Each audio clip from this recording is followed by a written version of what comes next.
កាចពេកគ្រាន់តែភ្នែកគួរឲ្យខ្លាចកាជាងព្រាយបិសាចអូខ្លាចណាស់ប្រលឹងណែកុំទាន់ខឹងកាចចឹងអភ័ព្វប្រានមើលមុខក៏មិនបានអូវីវធំហើយអូណាយកុំមុខប្រញើ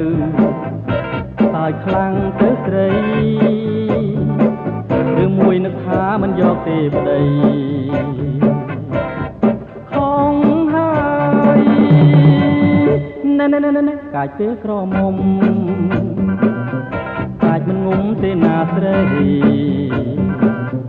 ប្រយ័ត្នពេលមានប្តីអូស្រីខ្លាចប្តីវិញទេ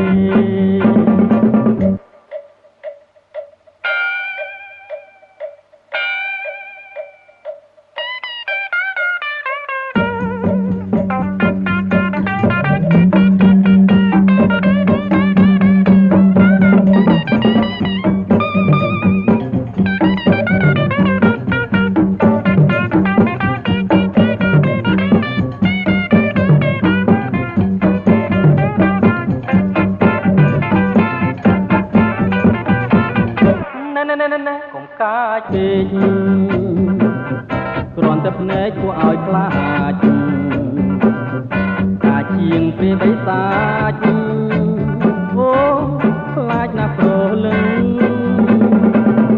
ណែកុំទាន់ខឹងកាចចឹងអភ័ព្វប្រានមើលមុខក៏មិនបានអូវីវធំហើយអូណាយកុំមុខប្រញើតើខ្លាំងទៅស្រីឬមួយនឹកថាមិនយកទេប្តីបងហើយណែកាចពេលក្រមុំ